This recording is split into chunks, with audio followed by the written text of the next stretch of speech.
first thing is generally emerging contaminants. We don't really have any standardized analytical testing methods, so we need to develop those things, right? I think the second thing that we see with analytical instruments is typically there is this drive to measure lower and lower levels of these analytical contaminants. An example of PFAS, where PFAS, we are now routinely measuring these at like low nanogram per liter levels.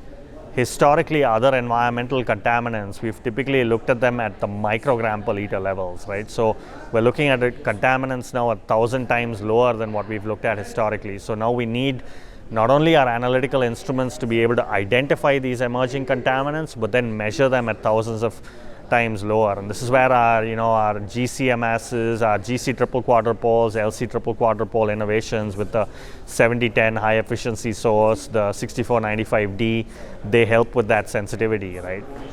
But as I've also mentioned, sensitivity is nothing without robustness. And so for these emerging contaminants, when we don't have standard methods initially, creating and working with collaborators to focus on having more harmonized methods is critical. And so one of the things, again, is Agilent's really always focused on is we've worked very closely with regulatory agencies, whether they be EPA, USDA, folks in Europe, China, but we've also worked with a lot of research collaborators to develop these analytical methods so that we can get standardized testing for emerging contaminants, right?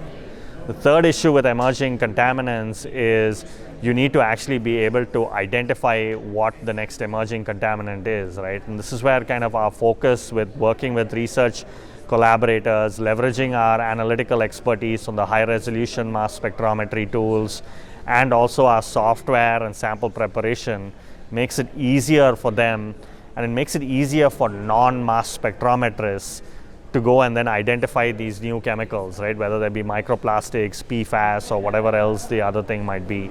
And then the last one I will say is, just focusing on the improvements that we do from an analytical science perspective, but thinking of them more from a customer perspective on trying to improve their productivity, right? So it's one thing to measure an analytical contaminant, but ultimately we need to be able to do that routinely, repeatedly across the world, right? That's the way we collect information and data for emerging contaminants to know then what to do with them from a regulatory perspective.